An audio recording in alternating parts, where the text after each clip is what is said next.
Nawr, y peth cyntaf dwi eisiau ni sylwi arno fe ydy'r setting. Yn yr adnod cyntaf, i ni'n gweld bod y digwyddiad yma, sgwrs yma rhwng Iesu a Nicodemus, yn digwydd fi nos. Mae'n deud un noson ar ôl iddi dwychu daeth un o'r arweinwyr Iddewig at Iesu.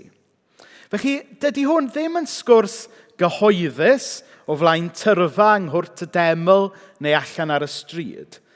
Ond yn hytrach, mae Nicodemus, y Pharisead, yn sleifio i weld Iesu fi'n nos mwyn bwrw i fol a gofyn i gwestiynau.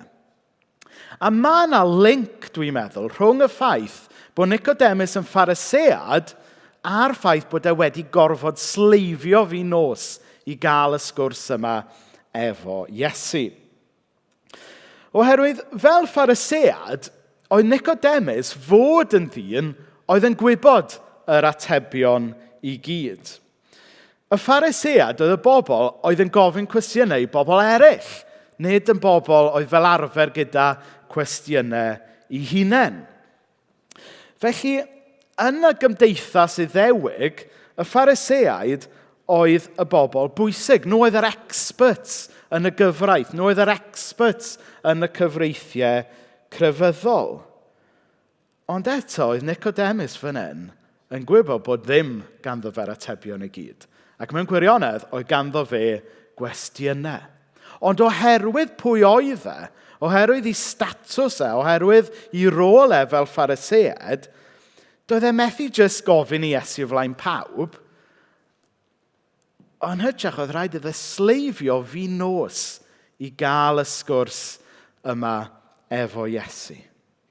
Felly, be dwi'n trio cael ni weld fan hyn yw fod Nicodemus, achos bod e'n ddyn o statws, yn ddyn pwerus, yn ddyn oedd pobl yn edrych fyny at y am yr atebion, ond eto ganddo fe gwestiynau, mae e'n dangos vulnerability mawr fan hyn drwy fynd i chwilio am Iesu fi nos i ofyn i gwestiynau. Mae Nicodemus fan hyn yn cymryd risg. Mae e'n camu allan o'i comfort zone mwyn cyfarfod Crist achos bod e'n eisiau profi y wefr. A dwi'n meddwl mae'r wers gyntaf mae'r hanes yma'n dysgu i ni bore yma ydy hynna.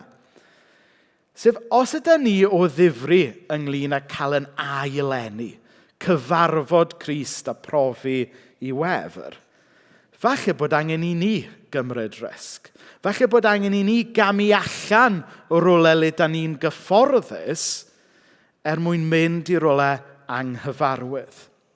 Yn y deml, yn y Sanhedrin, yn pethau y cyfreithiau crefyddol bydde Nicodemus fel Pharisead yn gyfforddus, ond oedd e'n fodlon camu allan o be oedd yn gyfforddus efo mwyn gofyn i gwestiynau a cael cyfle i gyfarfod Crist. Tybed ydyn ni yn fodlon neu'r un peth? Ydyn ni'n fodlon camu allan o le da ni'n gyfforddus yn bywyd yn gyffredinol a felly hyd yn oed yn gyfforddus yn bywyd crefyddol mwyn cael yn gwefreiddio eto gan Iesu a'i ras a'i gariad. Oedd y Phariseaid yn bobl oedd yn meddwl bod nhw'n gwybod yr atebion i gyd. Ond oedd Nicodemus falle'n gweld bod e ddim yn gwybod sut mae gofyn y cwestiynau. Oedd nhw falle wedi gweld crefydd fel fformiwla gyfreithiol yn hytrach na taith i ddirgelwch a rhyfeddod. Oedd nhw yn gweld crefydd fel rhywbeth i'w amddiffyn a'i gadw dan glo yn hytrach na drws oedd angen cael i chwalu ar agor. Nawr tybed, ydyn ni weithiau yn gallu bod fel y Phariseaid? Na i ateb y cwestiwn yna drwy stori bersonol. Rhag i chi weld bod fi'n barnu chi. Wrth edrych nôl ar gyfnod o fy mywyd i, wrth edrych nôl ar fy nhaith ffydd i, dwi'n gwrido a dwi'n cyffesu bore yma fod yna mwy nag ychydig o ysbryd y Phariseaid wedi nodweddu fy nghristnogaeth i. Oedd yna gyfnod pan o'n i yn neidio ar bob cyfle i ddadlau o blaid y ffydd, sylwch dadlau o blaid y ffydd, amddiffyn y ffydd mewn sgyrsiau preifat a cyhoeddus. A dwi'n gallu meddwl am 2 dro, oedd yna fwy na 2 dro, ond allai feddwl am 2 dro yn arbennig, lle os dwi'n onest ac yn edrych nôl, o'n i'n cario ysbryd y Pharisead, nid ysbryd Crist. Y tro cyntaf sy'n dod i'n meddwl i oedd pan o'n i eitha ifanc, pan o'n i dal yn ysgol. Ac o'n i yn teimlo rhyw alwad i amddiffyn awdurdod y Beibl. Nawr, ynddo fe hun, mae hwnna rhywbeth da. Da ni'n credu yn awdurdod y Beibl a mae'n bwysig amddiffyn y Beibl. Ond chi'n bod weithiau, da chi'n gallu gwneud y peth iawn yn yr ysbryd anghywir. Dwi'n gwybod os da chi wedi profi hynna. Ac oedd yna gyfnod o fy nhaith ffydd i, lle o'n i falle, on balance, o'n i falle yn wneud y peth iawn, ond o'n i sicr ddim yn wneud yn yr ysbryd cywir. O'n i'n wneud yn ysbryd y Pharisead, nid yn ysbryd Crist. A dwi'n cofio yn y cyfnod yma, pan o'n i'n teimlo galwad i amddiffyn awdurdod y Beibl, ges i gyfnod o brynu y llyfrau fel fake scientific books. Beth di'r gair? Pseudo-scientific. Pseudo-scientific, diolch Lowry. Chi'n deud bod fi'n dyslexic a ddim yn siarad lot o Saesneg.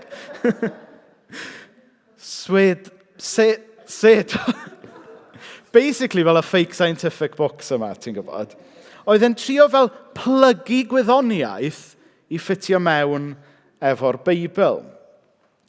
A dwi'n cofio meddwl yn naif iawn, wel, taswn i ond yn gallu perswadio fy ffrindiau yn ysgol fod Genesis 1 a 2 yw deall yn llythrenol, yna fysa nhw bownd o gredu'r Beibl i gyd wedyn. Os na i just ennill yr argument yna byddai di ennill yr holl argument wedyn. Taswn i ond yn gallu esbonio i fy ffrindiau allan o'r Beibl be nath ddigwydd i'r Diplodorus a'r T-Rex yna fysa nhw siŵr o ddod i capel efo fi di Sul nesaf. Dwi'n hiwmor o chydig bach fel hyn.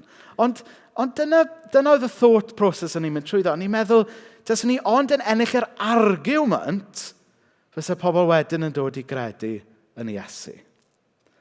Ond chybod be?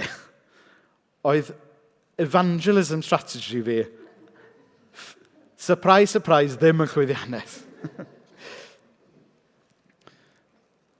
Mae so law nes i ddod i weld bod penodau cyntaf Genesis ynglyn â'r pwy a'r pam yn fwy na'r pryd a'r sut. A dwi'n edifar hyd heddiw bod fy agwedd calon ni ar y pryd wedi bod yn rwystyr i bobl wel Iesu yn fwy nag oedd yn help. O'n i'n cario mwy o ysbryd y Pharisead nag o ysbryd Crist.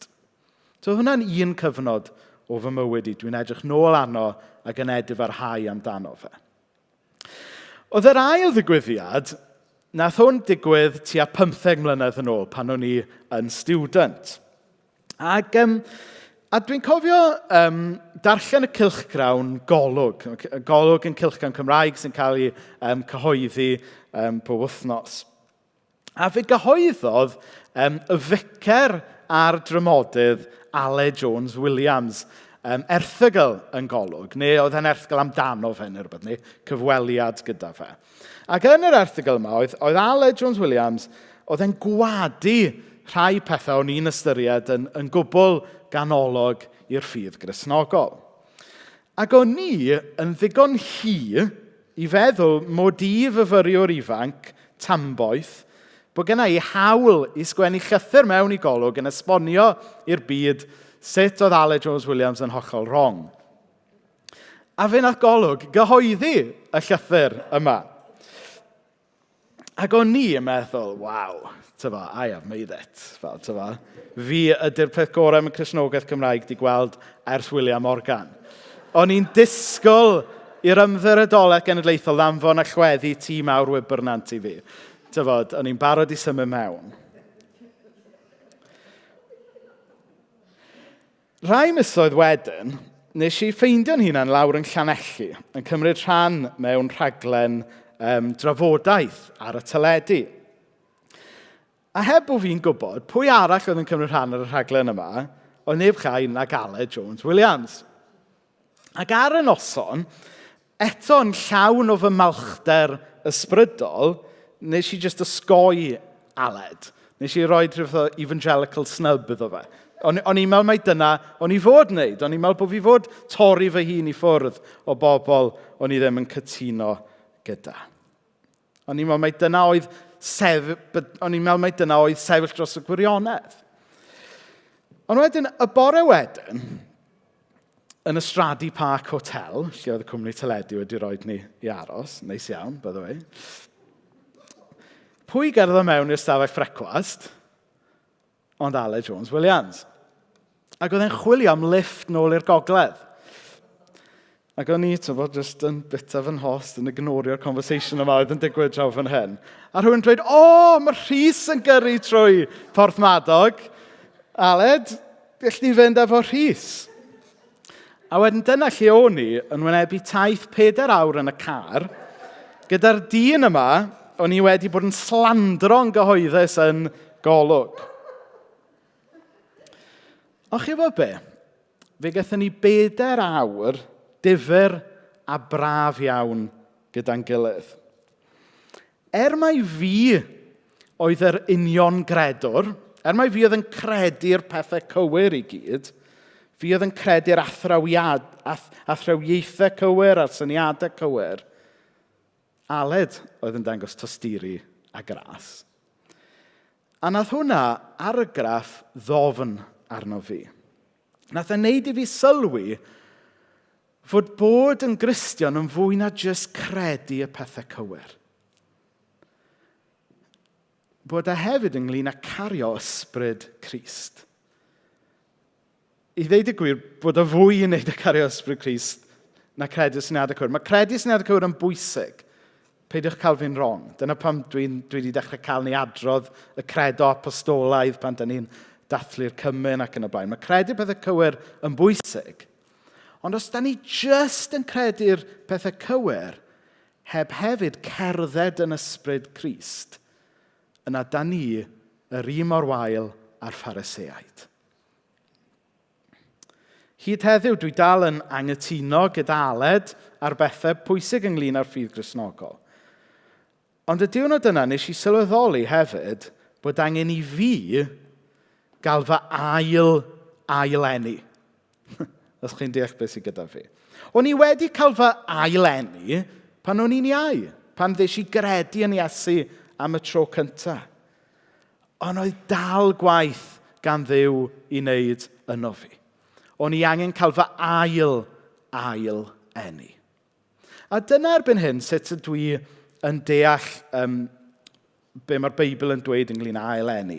Oes, mae yna bwynt lle mae rhywun yn cael ei ail-eni am y tro cyntaf, pan mae rhywun yn troi at Iesu am y tro cyntaf, yn credu, yn derbyn y gras a'r cariad am y tro cyntaf. Ond da ni falle wedi gwneud y camgymeriad o feddwl bod y busnes yma ail-eni just yn one-off event y mywyd y Cristion. Mae Iesu yn galw ni, nid i gael one-off event, mae'n galw ni fod yn ddisgyblion. A mae hwnna yn daith sy'n digwydd trwy yn bywyd ni. Mae Duw yn galw arno ni gael yn ail-eni yn barhaus. Mae fe'n galw ni i gael yn ail-eni. Mae'n galw ni i gael yn ail-eni yn barhaus wrth i ni dyfu fel disgyblion iddo fe. Nes i ddod i weld wrth i fi gael fy ail-eni, mae nid ffydd i ddadlau drosti yw Cristnogaeth, ond bywyd newydd i dystio amdani. A mae Dennis yn aml yn deitha ni bod yna wahaniaeth pwysig iawn rhwng dadlau a tystio. Mae dadlau ynglyn ag arguments. Mae tystio ynglyn â rhoi tystiolaeth am be mae Duw wedi wneud yn eich bywyd chi. Ac oedd yna gyfnod yn fy mywyd i le o'n i'n dadlau o blaid y ffydd. Ond dwi'n gobeithio nawr trwy ras mod i'n gwneud mwy o dystio. Siarad am be mae Duw wedi wneud yn fy mywyd. A Brian Zand yn dweud yn ei lyfr diweddara, "A person with an experience is never at the mercy of a person with an argument." Mae hwnna'n bwerus ac yn wir yn dydy. Fel Nicodemus, o'n ni yn gwybod yr atebion i gyd ers yn ifanc. Oedd yn argument sy'n well rehearsed. Ond o'n i dim ond wedi dechrau gweld fod tyfu fel disgybl ynglyn â reslo efo'r cwestiynau hefyd, a pwyso mewn i brofi cariad Crist yn ogystal â gwybod yr atebion i'r cwestiynau am Iesu. Mae bod yn Gristion ynglyn â cael eich ail-eni ydy, ond mae ynglyn â cael eich ail-eni yn barhaus hefyd. Mae Iesu'n dweud yn adnod 3, "Cred i fi, ac neb weld teyrnas Iesu heb fod wedi cael ei eni o ddichod," neu cael eich ail-eni. Adnod 5 wedyn mae Iesu'n dweud, "Ac neb brofi Duw'n teyrnasu heb fod wedi cael ei eni drwy ddŵr a drwy'r ysbryd." Mae'r syniad yma o gael yn ail-eni yn ganolog i'r ffydd Gristnogol. Ond fel o'n i'n dweud ar y dechrau, mae e hefyd yn rhywbeth sy'n gallu cael ei gamddeall. A reswm pam fod y busnes o gael yn ail-eni yn cael ei gamddeall yw oherwydd weithiau da ni'n rhoi yr holl bwyslais ar y profiad yn hytrach na pwy sy'n rhoi y profiad. Bod ni'n rhoi y pwyslais ar y profiad yn hytrach na gwrthrych y profiad. Hynny yw, da ni falle yn disgwyl bod pawb yn cael yr union rhan profiad a ni. Chybod? Neu falle bod ni yn chwynychu profiad rhywun arall. Nawr, holl bwynt profiad yw bod yn bersonol i'r person yna. Be sy'n bwysig yw nid y profiad ei hun, ond yn beth ac ym mhwy mae'r profiad. Felly, pan mae rhywun yn dod ato fi efo profiad o Iesu, dwi ddim yn mesur profiad y person yna yn ôl fy mhrofiadau i, yn hytrach dwi yn gofyn ydy'r profiad yna'n rhywbeth o Iesu. A dyna yw'r peth pwysig, a mae hwnna yn bwysig iawn. A da ni fel Cristnogion ddim wastad wedi cael hwnna yn iawn, na dan. Da ni wastad yn tueddu fesur profiadau pobl yn ôl yn profiadau ni. Ac os da ni methu prosesu neu relatio y profiad mae rhywun arall wedi cael yn ôl yn profiadau ni, yna da ni falle mynd yn amheus. Da ni falle yn ffydd y person yna hyd yn oed. Ond nid y profiad sy'n bwysig, ond yn pwy mae'r profiad yna, sef os yw yn brofiad real, yn Iesu. A dyna mewn ffordd mae Iesu yn dweud yn adnod 8. Mae Iesu yn adnod 8 yn dweud, mae'r gwynt yn chwythu i bob cyfeiriad. Ti'n clywed ei sŵn, ond ti ddim yn gallu dweud o ble mae'n dod, nac i ble mae'n mynd. Felly mae hi hefyd gyda pawb sydd wedi geni drwy'r ysbryd. Nawr, be dwi'n meddwl mae Iesu'n dweud yn yr adnod yma, yw mae'n rhybuddio ni beidio bod yn rhy descriptif nag yn rhy fformulaic yn dealltwriaeth o be ydy ail-eni. Dyna mae'n dweud yn dydi, mae'r gwynt yn chwythu i bob cyfeiriad. Hynny yw nid cyfeiriad y gwynt sy'n bwysig, ond be sydd tu ôl y gwynt. Chi'n deall be sydd gyda fi? Be sy'n cyfri yw yn be ac ym mhwy mae rhywun yn cael profiad. Ni'n cael yn gwahodd i brofi ail-enedigaeth wrth gredu cyfarfod ac ymddiried yn y Duw anweledig sydd wedi dod yn weledig i ni yn Iesu Grist. Adnod 13 yn dweud, does neb wedi bod i'r nefoedd, a fi mab y dyn ydy'r unig un sydd wedi dod o'r nefoedd. Hynny yw, gan bod Iesu wedi dod o'r nefoedd, be mae hwnna'n golygu fod y Duw oedd yn anweledig nawr yn weledig i ni.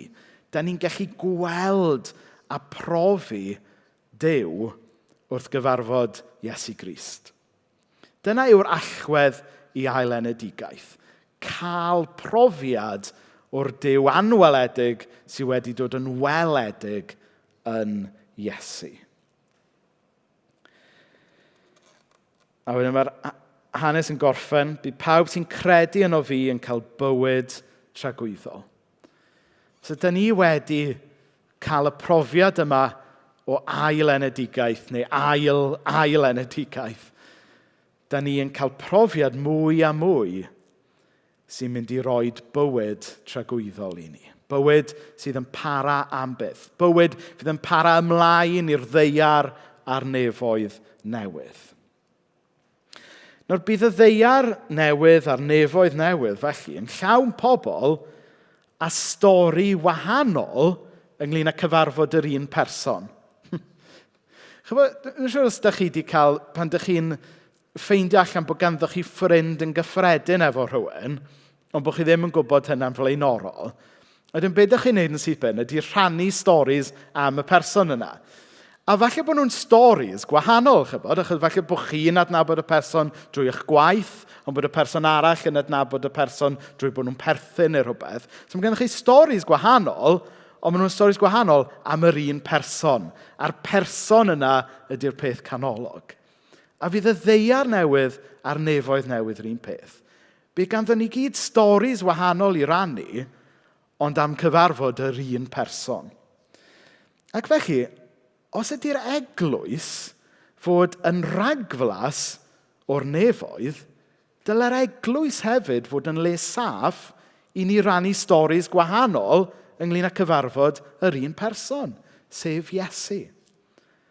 Dwi ddim eisiau pwyso ar bobl i gael yr union rhywun profiadau a fi.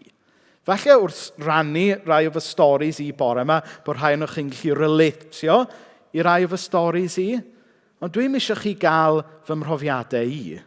Dwi eisiau chi gael profiad o'r Crist sydd wedi fy achub i. Dwi'n eisiau chi gael yr un storis ynglŷn â cyfarfod Iesu a fi. Dwi eisiau chi gael stori sydd yn wir i chi. Dwi eisiau gwybod, dwi eisiau clywed rhywbryd. Falle dros goffi, neu dros yr wythnosau nesaf. Dwi eisiau clywed storis am lle dych chi wedi cyfarfod Iesu. Dwi eisiau clywed storis am bobl yn cael ei ail-eni am y tro cyntaf. A dwi eisiau clywed storis hefyd am bobl yn cael ei ail-eni. A sut da ni gyda'n gilydd yn tyfu fel disgyblion Iesu.